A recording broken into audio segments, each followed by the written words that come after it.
Hey everyone, happy Friday. Welcome to episode 52 of Stir Crazy, our unscripted, unfiltered offering here from the Real News Network. I'm your host, Kim Brown. Today is First Nation Friday, where the last time we had an all-Indigenous panel, it was very well received by the audience. So of course we had to do it again. So today's Stir Crazy is going to be focusing on our Native American sisters and brothers, because they go through plenty of shit too here in the United States. And while we are screaming out Black Lives Matter, we need to be screaming out also Indigenous Lives Matter also, okay? Because for reasons, lots of reasons. Because we are a little bit behind coming to you live, I'm going to go ahead and introduce our fantastic panel. All three of these ladies have joined us before, and we are so excited to have them back with us. We are joined today with journalist, organizer, and founding executive director of Crushing Colonialism, Jen Deerinwater. Miwok journalist and community organizer Desiree Kane is joining us, and journalist and community builder Johnnie Jae. Ladies, welcome back to Stir Crazy. I'm very excited to have you all here again, and thank y'all for being here on First Nation Friday. Yeah, thanks for having us back.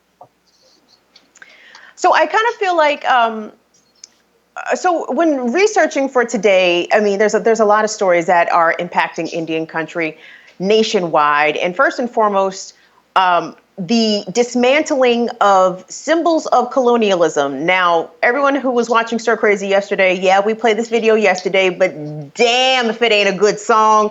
Let's hit it, baby. Minnesota, the state capital, members of the American Indian movement taking a rope and bringing Christopher Columbus' sorry ass down into the street. Let's see it.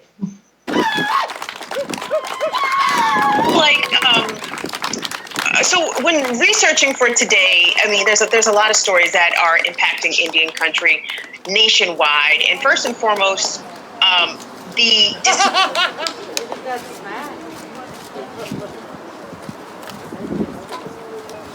Now, tomorrow we'll be able to say we are still here, but he's gone. Yeah.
Just an amazing sight there at the Minnesota State Capitol. That video shot by Max Nastarak. Ladies, I'm gonna go around the horn and get your reaction to these symbols of colonialism coming down, specifically Christopher Columbus, as it impacts the First Nations people. Jen, when you see Columbus being beheaded in places like Boston and then brought down and stomped out in the street like the bitch ass that he was, how does that make you feel? What's your reaction to that? It makes me feel good. You know, and in terms of like some of these statues that have come down, I lived in Boston for about 10 years. So I have been past that Christopher Columbus statue many times. Boston is probably by far one of the most racist cities I've ever lived in. They really do love their colonialism up there. So seeing him beheaded is great. I guess I get worried though, because Boston Mayor Marty Walsh has made this like BS white supremacist, in my opinion, based idea that, well, we're going to talk about whether or not we'll repair the statue and put it back up. And it's like, no, just take it down. Stop putting the damn thing back up, you know? But yeah, I'm excited to see these things coming down. Columbus was garbage, and the fact that he is still celebrated to this day is disgraceful and shameful. Johnnie Jae, did your heart sing when you saw Columbus statue come down or in cities across the nation? Oh, it absolutely did. Seeing all the statues coming down really was just such a satisfying start to my day yesterday. Mainly because, you know, for Natives, a lot of them have gone the legal route to have these statues removed. You know, there's been petitions, there's been meetings with city councils, with governors, you know, to try and get these statues taken down and to also, you know, remind people of the real history behind these figures that are being immortalized in these statues that really should not be immortalized because of the crimes against humanity that they committed. You know, especially Christopher Columbus, you know, it's such a historical fallacy that he discovered this land and that he was just a discoverer when he was a genocidal maniac. You know, he had a diary that he kept, you know, that kind of laid out the horrendous atrocities that he committed. And yet still to this day, you know, people are like, no, I don't think that's what he was doing. It wasn't actual genocide. It wasn't actual slavery. He didn't actually do this. You know, he was a discoverer. He was a great man. And you're looking like, he's got a diary. Like, he wrote this stuff down in his own words. You know, there's also records from other people that were alive during that time that also kind of testified that this was a man that was horrendous. And so to see these statues coming down for me is just so satisfying because it's about time. You know, we live in a country where they talk about what a travesty it is that people want to re-envision history. But yet it's not re-envisioning history. It's not revising history. It's actually bringing to light the actual history that occurred and righting the wrongs that have been done in erasing that actual history and putting up these tropes just to hold up that idea of American exceptionalism. Yeah, it's so tragic when people are defending a whitewashed, sanitized, falsified history. It's like y'all are mad because people are telling you the truth and you don't even recognize it as truth because you were instructed on a lie about who this man was and what he represented. And Desiree, tell us about what is potentially happening at the California State Capitol in Sacramento in regards to the Columbus statue. Mm-hmm. Well, thanks for having us on. What's happening in California right now is an extension of what Indigenous people from the area, myself included, have been calling for a number of years, which is to remove out of the California Capitol Rotunda the Columbus statue that sits in the very center, glorified in its bizarre way that white supremacy is glorified in America, in the United States specifically. So that's what's happening. I am so happy to see all of these statues just completely in the lake, in the fountain. Some of them, the face was burned off.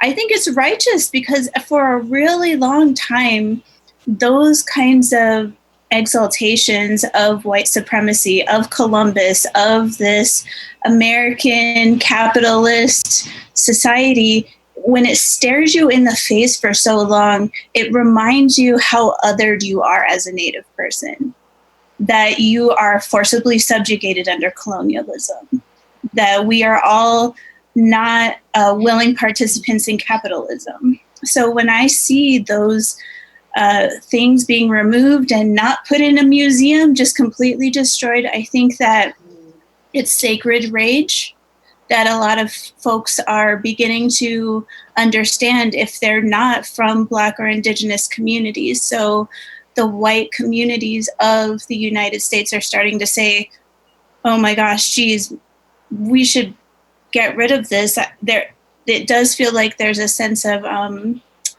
empathy that's coming along with awakening that we can thank the Black Lives Matter movement for in this moment. So it's happening in California. Folks are starting up in Colorado. I think it's wonderful and much needed because we're finally starting to teach the truth about what has gone on this continent instead of just have this veil over our collective eyes where we're teaching the kids, frankly, lies about history, or we're not teaching the youth about actual history. And so this public discourse with these statues coming down it's a win for us all. Yeah, and it's so strange to see people like we were discussing before we went live, like New York Governor Andrew Cuomo, defend Christopher Columbus's, legacy still to this day. And a lot of Italian Americans, I won't even say a lot, some Italian Americans, I have no idea how many Italian Americans revere Christopher Columbus, but my goodness, y'all, when Frank Sinatra and Robert De Niro still on the planet, y'all can make up some new Italian American statues. There are way better Italians than Christopher Columbus. Trust me. Don't fret over Columbus coming down. There's better folks to make statues of. Ladies, I wanted to discuss something that has been impacting the nation, but having a disproportionate impact in Indian country and amongst the Black community as well. And of course, that is the COVID-19 pandemic.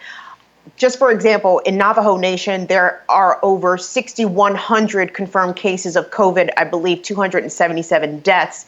But I read this piece in Politico, which shocked the shit out of me, which I totally was not expecting.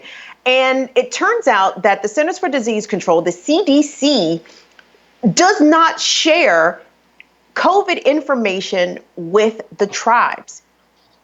And that is absolutely stunning to me, considering that Native Americans are amongst the vulnerable populations that are being exposed and suffering with the effects of COVID more so than mainstream America, white America, let me put it that way. And the sort of galling way that this health data is being withheld from tribes is something I'm ashamed to say it took me aback, although it probably should not. Johnnie, can you talk about what and why this is? For me, I see it just as another process and the ongoing genocide against Native people, because it's denying us the information that we need to protect our communities during a pandemic where we are being disproportionately affected.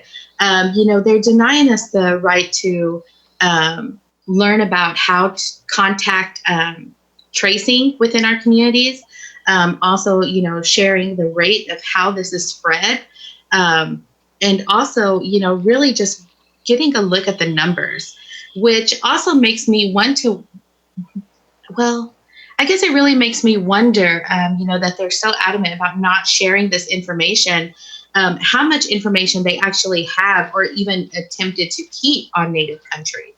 And maybe that's one of the reasons. But, the other reason that I've seen time and time again when it comes to tribal nations being denied information, a lot of it is because they oftentimes question our legitimacy as sovereign nations.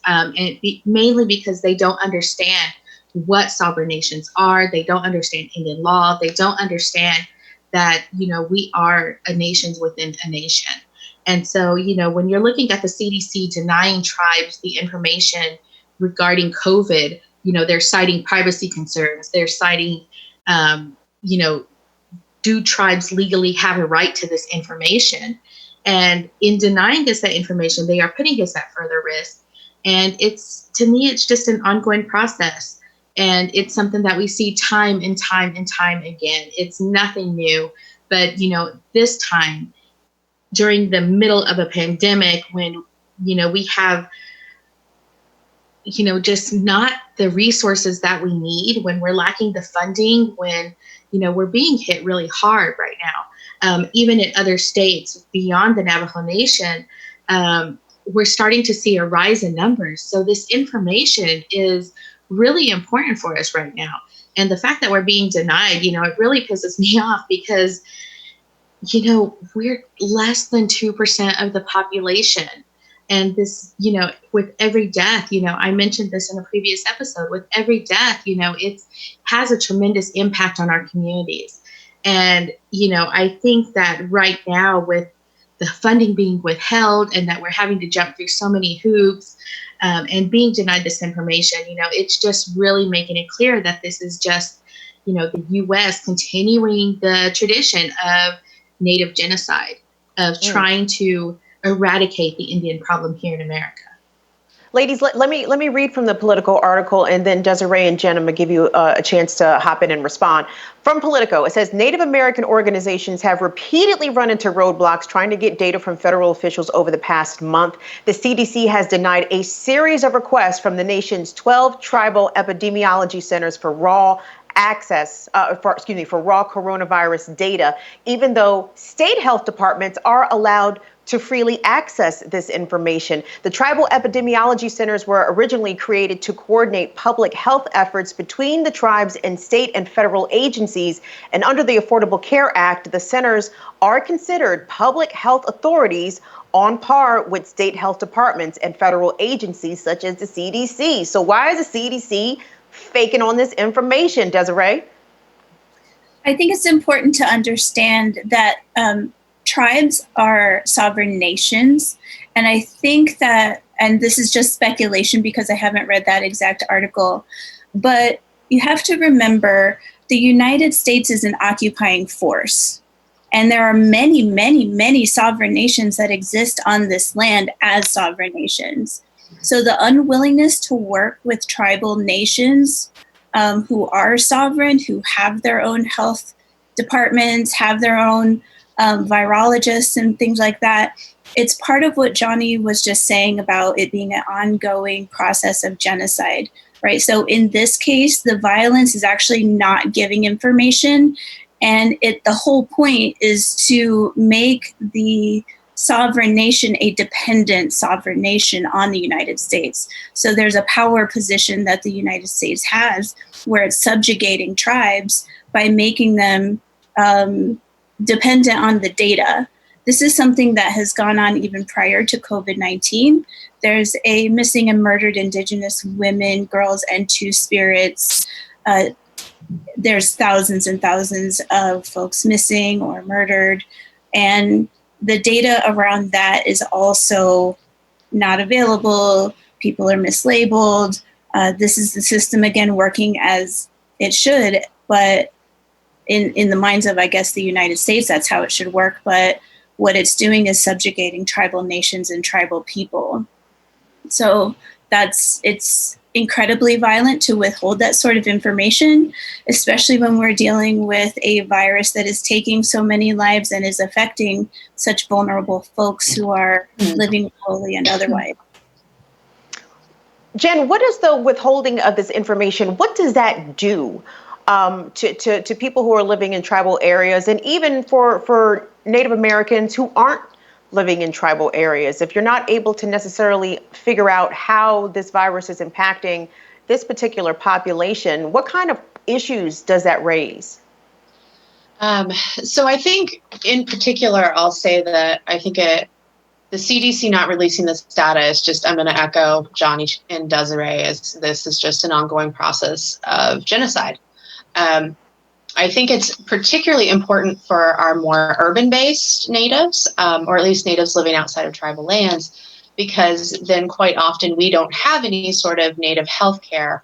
So we have to hope that our data is being accurately collected by these non-native health centers and medical professionals. And that's where the CDC not releasing this data is one of the many ways it's really problematic.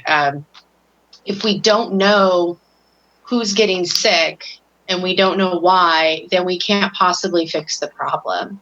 I worked in politics for years, and one of the things that every legislator is going to ask for when you come to them and say, hey, here's a problem, how do we fix it?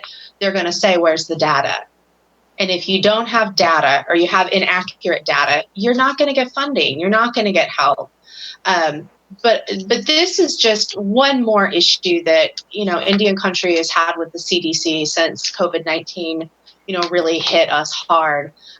There were two different payments of $40 million that were allocated for Indian health services, tribal-run health centers, and for urban Indian health centers. Well, it was given to the CDC to distribute to these health facilities, and then they sat on it for ages. They said, oh, we don't know how to distribute this. We don't know what we're supposed to do. And this is a problem I think we have across the board, regardless of what issue we're talking about with the federal government, is that because we are so tied to them, there's this constant problem of having to deal with multiple agencies, none of whom ever seem to know anything about us, have any understanding of us, any understanding of American law when it comes to tribes. So for me, it's just, it's just another problem that we have. But something that I think is particularly infuriating and insulting is to have the CDC say, oh, well, this is personal private data. Meanwhile, back in April, the federal government released personal private data on tribal nations and tribal citizens. And so it's like, well, we just had a leak of our information by the federal government. And you have the audacity to tell us that we can't maintain privacy? Like, just get out of here with that. Speaking of the federal government slow walking money to natives, $8 billion was allocated out of the CARES Act, which passed at the end of March, I believe, specifically going to Native American tribes. And the Trump administration has been sued because of either underpaying what Congress had passed to tribes, because all of this money has not yet been dispersed. And there is something to the tune of over $600 million that has been held back. Secretary of Treasury Steven Mnuchin this week promised that this money would be dispersed, I think today, and I don't think that it has yet happened. I guess this goes back to the point that you all raised with Native tribes being so closely linked to the federal government. Let me just ask, is this typical from a presidential administration to have money that has already been congressionally set aside and allocated for native tribes, but the money not be dispersed, I guess, as Jen just detailed? Jen, let me kick this one back to you.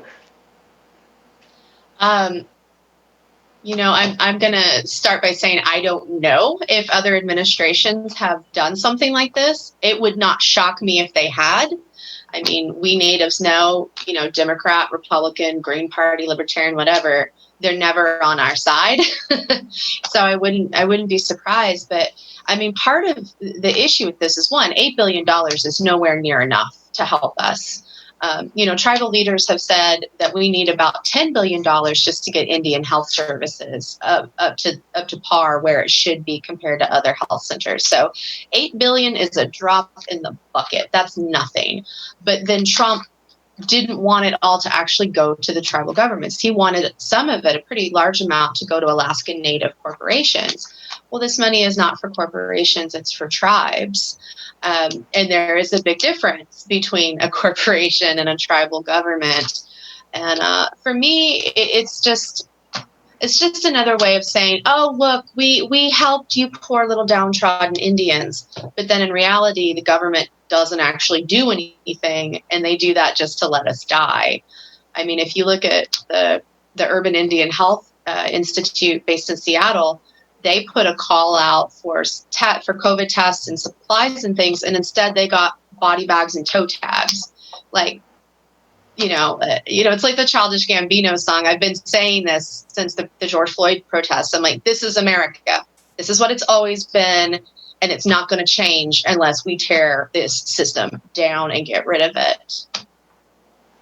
Yeah, there's a lot happening here because the Trump administration was sued about this by the Prairie Band Potawatomi Nation, and they sued Steven Mnuchin as Treasury Secretary specifically. So the Trump administration apparently was withholding back 24%, over $600 million of this designated $8 billion for tribes because of this lawsuit. And the judge ruled that it was patently unfair, is what the judge said, for other tribes to be made to wait while things are resolved with this particular lawsuit with the Prairie Band Potawatomi. Desiree, the divide and conquer, tactic is something that the U.S. government is infamous for, especially when it comes to dealing with natives. But in the same way, we're talking about a pandemic here, and this money is urgently needed in places where the virus is impacting people the most. Mm-hmm. And there's historical precedent for leaving natives out, right? I can share a personal story from my family. So my tribe is Miwok. We're out of California, like around the Sacramento area. If you go back, so my point is the pandemic of COVID-19, yes, but the pandemic of colonialism and capitalism is rife in this situation. So if you go back into my family documentation, you can see where the Bureau of Indian Affairs found a group of our elders that were out living on a hill in our territory. And they did an assessment for healthcare, for food needs, things like that. What they decided was, instead of offering care, because the children were all taken to boarding school, the men were all working in agriculture because that's what happened. It was easier for us to assimilate into agriculture. They chose to leave our elders on the hill, basically to just pass away. And that feels sneakily, suspiciously a lot like what's happening now is actually negligence and leaving people out to die. So what Trump is doing with the pandemic of COVID-19 is in line 100% with the colonialist approach of leaving Native people out to die, to be left behind. You know, the saying goes like, let the dead bury the dead. And it's not right, you know, but I do think that we have to understand that this is not new. And when you look at what the United States is doing with the Black community or the Native community or in between Black and Native community, they will intentionally pit us apart and say that, you know, there's misinformation campaigns, there's all sorts of things that stop us from achieving unity as people under colonialism, as quote unquote colonized people. They will always do their best to send infiltrators and operatives in to stir up discontent between groups so that we can never truly rise up. And in this moment, you know, my relatives are out in the street with Natives for Black Power signs. My elders are at rallies, you know, being there in solidarity because we understand the historical precedent set to pit us apart, but also that we've learned something and we're not going to succumb to that. We're not here to compete because the issue is colonialism. It's not one another. There's a concept that the US government even uses with Native people called blood quantum, which is where they track our blood like cattle and dogs. And so understanding the ways in which the US government does divide and conquer us, there's a lot to study and there's a lot to learn. But as we think about how are we going to get through this moment as a group of people, as tribes, as community, multiple communities, looking at their playbook, it's all there. You just read history and look at, you know, the ways that movements have been infiltrated and broken apart. I was at Standing Rock where that happened a lot, and they're doing it now and you can see it. So just being mindful, I guess, is my point. But that dividing. Hold on, Desiree. I'm sorry, dear. I don't mean to cut you off. I want to go back. What did you say that thing was? You said blood what? Blood quantum. You know how you track the pedigree of a horse? Or like dogs? Yes. Yeah, they do it with us. I have a piece of paper that says like my blood quantum and who my mother is and my tribe. What? And like, it's a piece of paper from the US government that has my breed in it. What is the supposed purpose of this practice?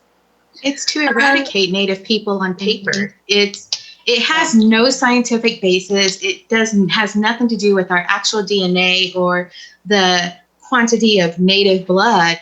It's just a fraction that was assigned to our ancestors.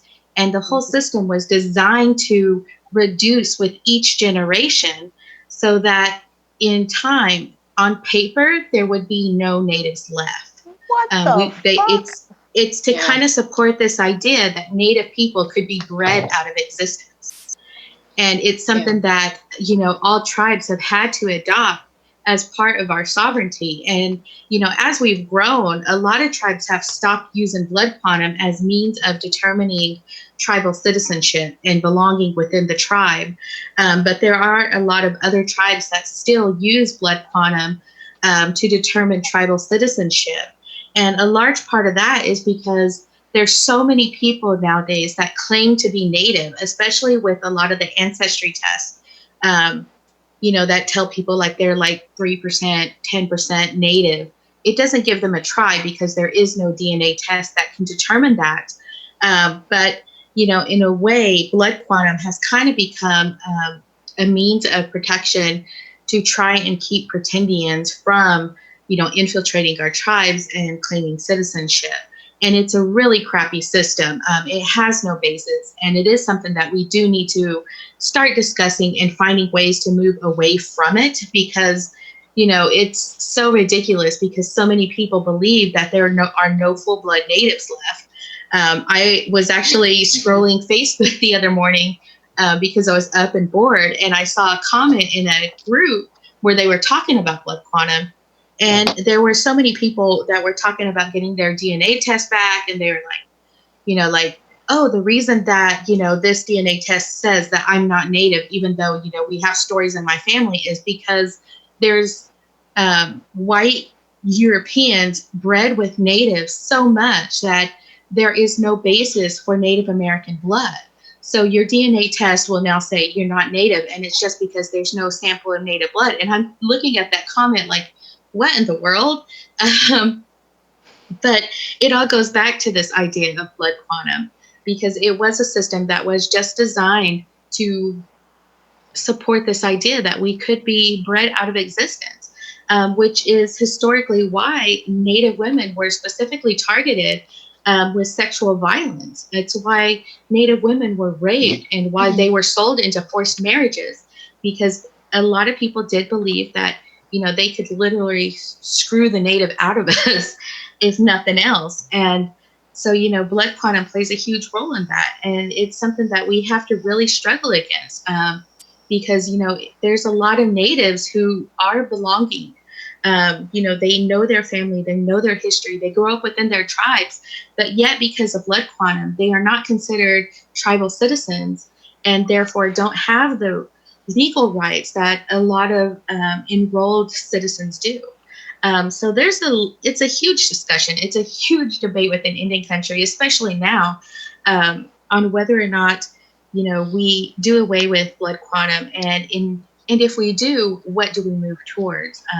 You know, a lot of tribes like the Choctaw and the Cherokee, you know, they now use lineage and descendanship for citizenship. So as long as you can prove that you are descendant from a tribal member, then you can seek citizenship yourself.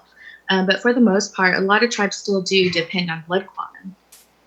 You just blew my mind, guys. I just learned something that I had never known before. And of course, you know, the first person that popped into my head, especially after Johnny said pretendians, was Elizabeth Warren and her, I'm 132nd, you know, Cherokee Indian. It's like, lady, come on. Jen, I'll let you weigh in on this because, I've never heard of this. Blood quantum. This is fascinating. Yeah, so the only living beings in the United States that have to register our blood quantum are dogs, horses, and natives. You know, my blood quantum is registered with the American federal government. You know, my tribe, Cherokee Nation of Oklahoma, we don't use blood quantum to determine citizenship. We instead use the Dawes rolls. If you had an ancestor on the Dawes rolls, you can get tribal citizenship. And I think in particular, speaking to the piece about like sexual violence, like this was a thing that happened to a lot of Cherokee women. We were just raped over and over and over again for generations by white men trying to rape the Cherokee out of us. And it is part of why you can have people who are legitimately Cherokees, such as myself, that are, look like this. I've got brown hair, green eyes, and I'm pale as can be. I'm a white coated native. I know that. I own that. And it's a difficult conversation to try to have, because I don't think it's a privilege to have generations of rape within your people. But I also still understand that when I walk through the world, I am not subjected to the same kind of violence that our darker Native relatives are, or other darker BIPOC folks. But blood quantum, it's really kind of the reverse of the one drop rule. The one drop rule was really meant to make more slaves. Blood quantum is meant to kill natives off. And if you look also at the history, my people, we may be in Oklahoma now, but we're a Southeastern tribe. Part of the root of anti-Blackness within some Native tribes, including mine, is partially tied to blood quantum. Like, there were some laws put into effect under different colonizing nations, not all the United States, because we have to remember we had all kinds of white people coming over here long before the U.S. existed. But they put, laws into place and said, well, your tribe can marry white people, but you cannot marry Black people. If you marry Black people, we're not going to consider you Native anymore, and we're going to take your land. Yikes. Yeah. So that's a tool of a divide and conquer. It just pits Native and Black folks against each other. I mean, and I think it was also a way of the federal government trying to make sure that not only that we didn't come together to fight together and stand against the government, but I think it was also a way of trying to keep Black folks from having a land base, just like it was a way to keep Native people from having a land base. They thought, well, if you just keep marrying white people, you won't be Native anymore, and then we don't have to deal with these tribes anymore. The Indian problem has been solved, so to speak. This is such a disgusting piece of history that I'm glad that y'all gave us some information about this, but my God, that is fucked up. It gets weirder and grosser. It's eugenics. Like, they were forcibly sterilizing Indigenous women into like the late 70s. Forcibly sterilizing against their will, because a lot of our tribes are matrilineal. Yeah. And then because of issues of intermarriage, whether it's by choice, force, or possibly just feeling a sense of shame in the idea of being with your own people. Oh my gosh, I'm so sorry. I lost my train of thought. Okay. It's okay. It's been a long few weeks. I can imagine. And, I think it was Desiree who mentioned earlier, and really all three of you have brought it up at various points in time, about the level of continual sexual violence and violence, period, that have been leveled against Native women for generations, hundreds of years now. But speaking in modern day terms, there are so many Native women who go missing, who are murdered, and their murders are not solved. Their killers are never brought to justice. There was a bill that passed the California Assembly earlier this week unanimously. It was brought forth by Assemblyman Ramos. I can't remember his first name. James C. Ramos, a Democrat from Highland.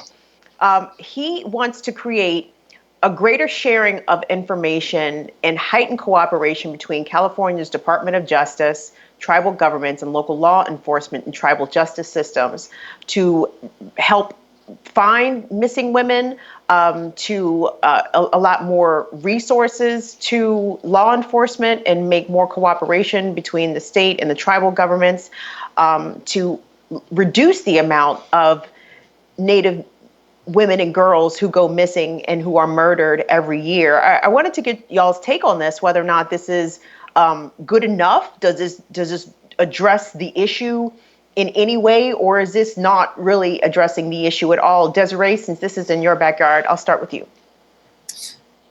So it's kind of a double-edged sword, because we do need attention and resources given, but until you deal with those underpinnings of like miseducation about Native people, capitalism and the consumption of bodies, consumption in general from the land. It's just so hand in hand and intertwined. This is not even a drop in the bucket. Not even a drop in the bucket. And mind you, it's not law yet. So it is going to be debated by the Senate, though I'm not sure what the debate is. Johnnie, I think you're in California also. I'm not sure if you were familiar with this, but hearing about it just on a cursory level, what is your reaction? Oh, yeah. Well, like Desiree said, it is a double-edged sword because a lot of things aren't addressed. We don't need more policing, especially because the police play a huge part in the violence towards Indigenous women. Women have been murdered by police. Pregnant women have died in prison. Especially with COVID, that has really brought to light some of that injustice because there was a Native woman who contracted COVID who was pregnant and she died. And, her baby was safe, but, it's like she was moved states away from her family. And, the murdered and missing Indigenous women, it has a really personal impact on me. My aunt is among the murdered and missing. And, I think about the injustice of the legal system. And I look at some of the efforts that they're making to try and remedy this, but they're never addressing the root of the problem, which is the legal system that they're asking us to depend on, to put our trust in. And, we need the information. There are several organizations that have done a tremendous job of gathering the data, tracking the number of women who are murdered and missing, talking with families, trying to get these stories so that we can raise awareness, and also giving support to the families. Because oftentimes, and in my personal experience, when you report a Native woman missing, no one searches. Usually it's the families and the community that have to go out and really put in the groundwork of looking for their loved one.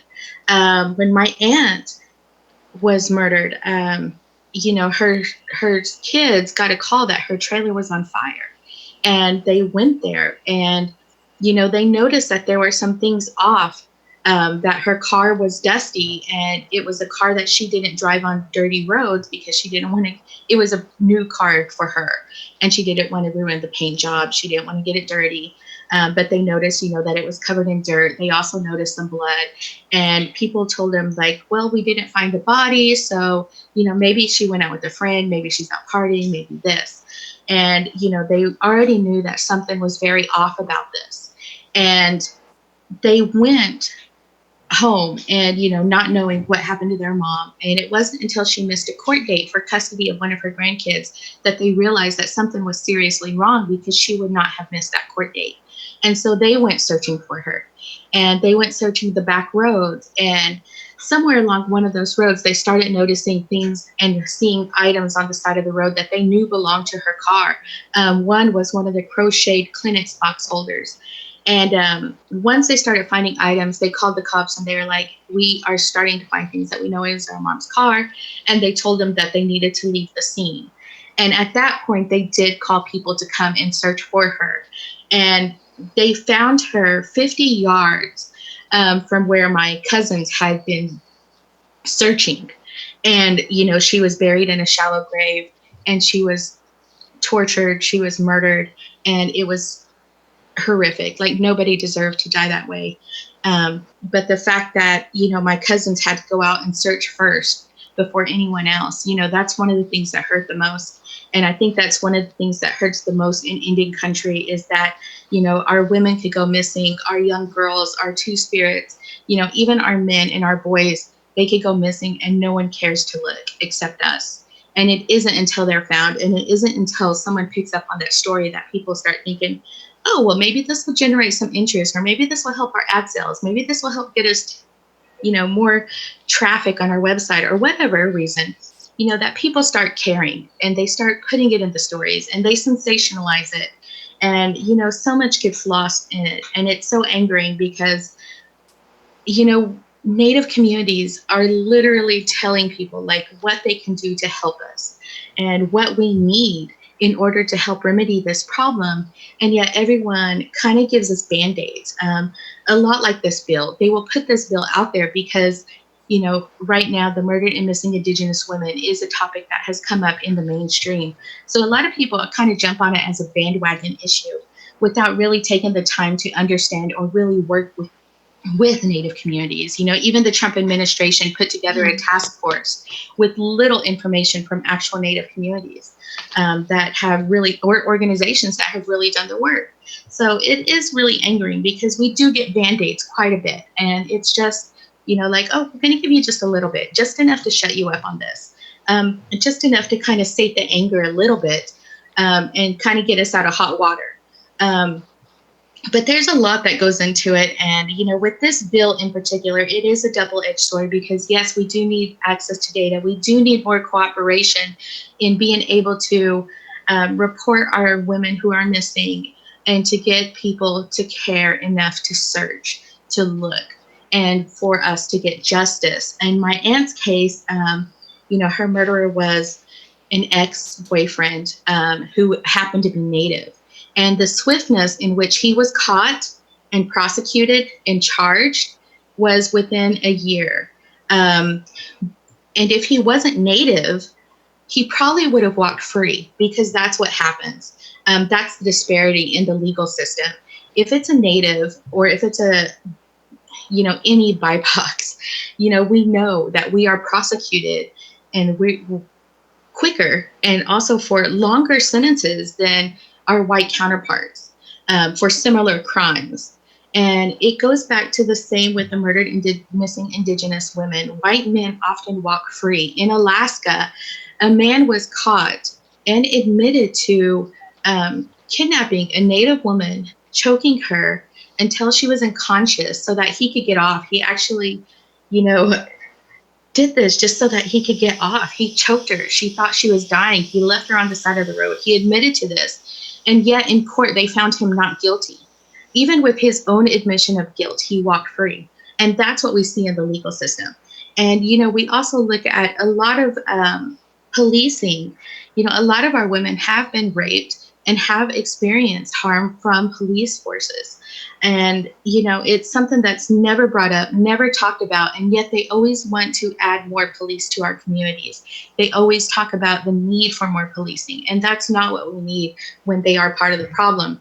And, I'm so glad that this conversation is starting to take more root, especially in regards to police brutality, because, people are starting to really understand that it's so pervasive. It's not just violence towards Black people. It's not just violence towards Indigenous people. It's violence towards everyone. You see this at the protests now, that everyone is subject to abuse. And, it's pulled back a veil that it's not just it's not just a few bad apples. It's the whole tree that's rotten. And that's what needs to go. Jen, I'm going to let you weigh in on this California bill, the introduction of it. What are your thoughts? Yeah, we need more data, we need more cooperation, but we don't need more police. We don't need more cops. In Minnesota, Native girls are incarcerated at 18 times the rate of white girls. Native women get killed all the time when cops get called in just for a mental health wellness check. We don't need more cops. And I'm going to share a very personal story as well to sort of show where, like, the system, keeping the system in place is not the answer. I myself am a survivor of a lot of sexual assault and domestic violence. And in February of 2018, I was raped while I was on a date with someone. He was an Indigenous man. And it went on for 7.5 hours. I was 2.5 months out of back surgery, so I really couldn't fight back. I was very clearly prey for him. And part of the reason I didn't call the police sooner is because I was afraid to have the cops come to my home, because survivors get arrested all the time. Not to mention, on top of the fact that Native people actually per capita have the highest rates of murder by police. But about 50% of people killed by the cops also have disabilities. I've got a lot of things going on here that make me terrified to go to the police and go to the system. It was after I found out after the fact when he was arrested that, he lied to me about his name, his age, how long he lived in DC. He had a pretty extensive record with multiple domestic violence charges and base arrests. And I decided at that point, you know what, I'll testify if that's what it takes. And it has. It's been over 2 years and I am still fighting this in the legal system. I had to go through a trial in criminal court and in civil court.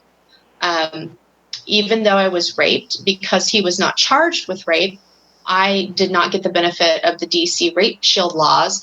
And so in both trials, I was just painted as a whore who got what she deserved.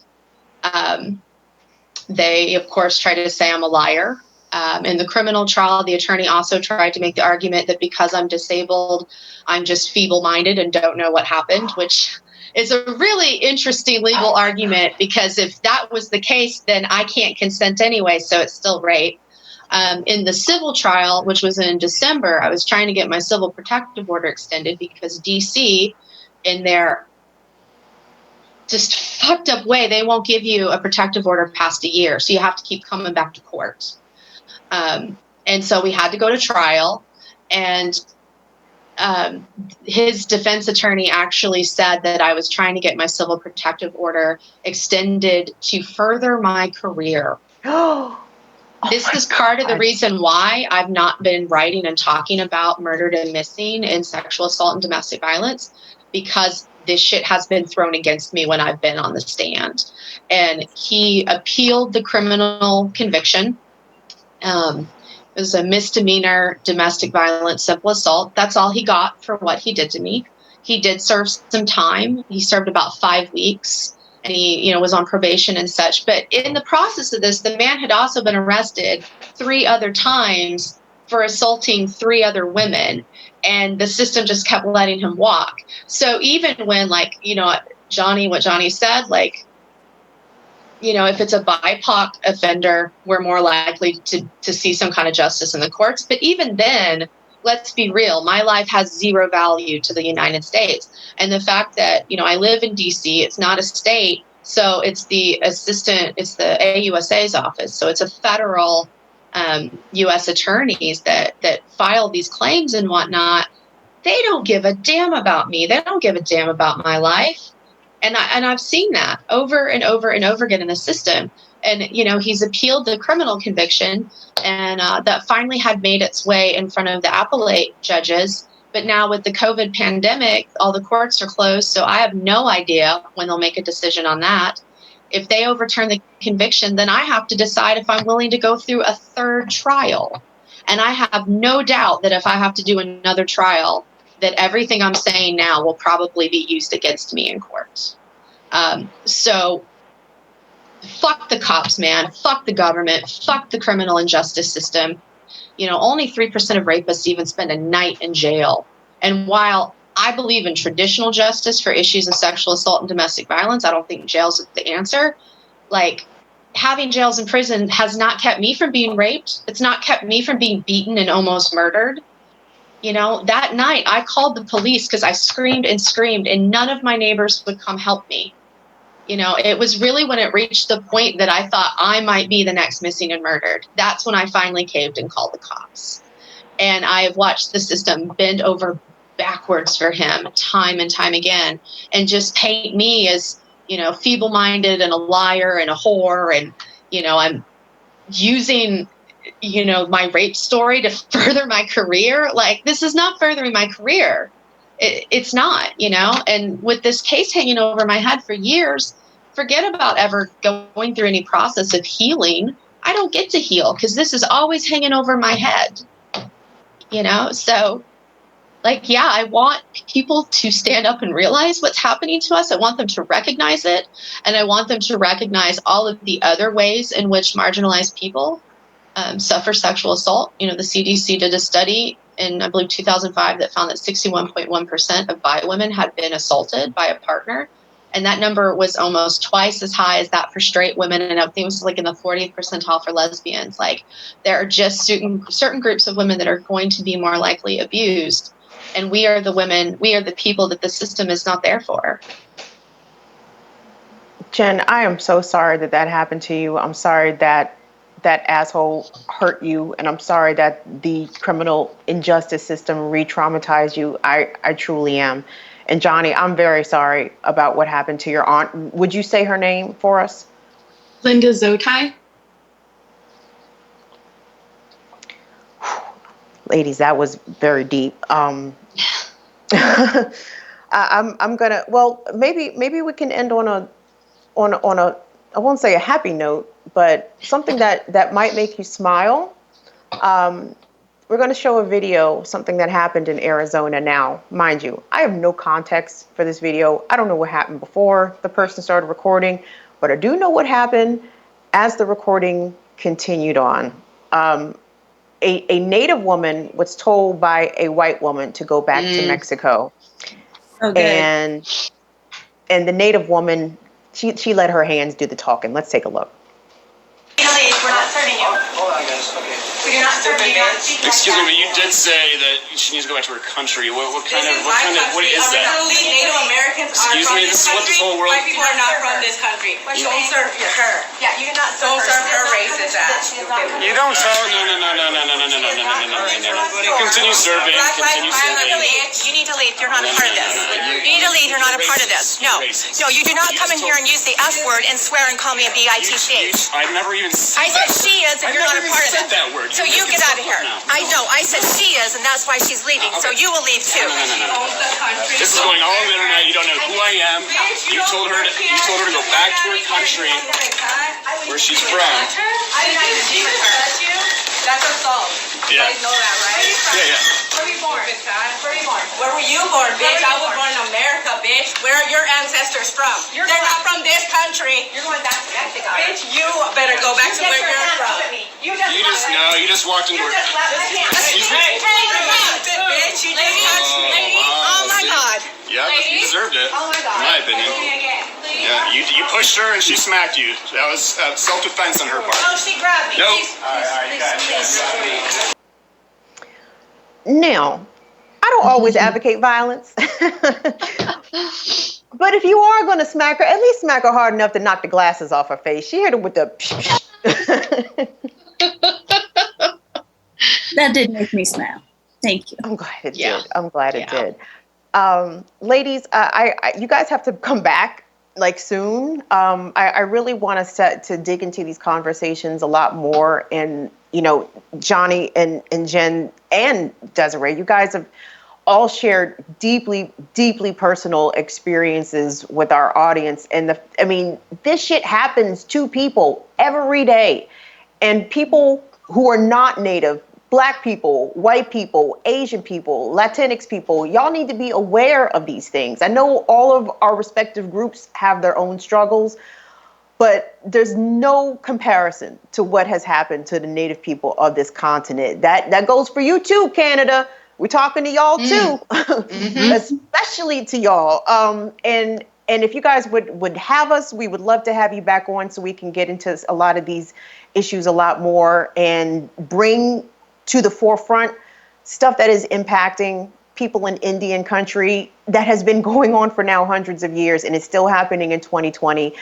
You guys had the comments on fire. Desiree, you blew everybody's mind with blood quantum. People are like, what the fuck, blood quantum? Never even heard of it. So parts of your experience are educating the rest of us. And if you would be so generous with your time and with yourselves to come back on and we can have more of these kinds of talks, because I learned a lot today and I can't convey the strength that I see in all three of you and how much I am in admiration of it. So thank you all three for joining us today.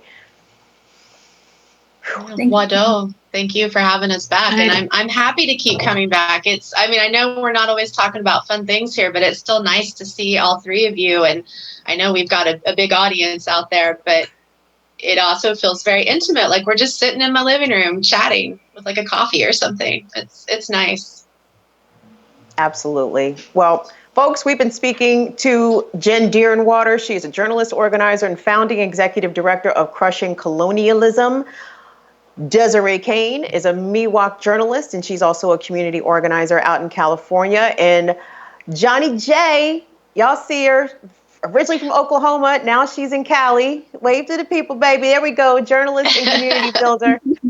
Again, such a pleasure to have all three of you on with us, joining us for First Nation Friday here on Stir Crazy. Thanks again, ladies.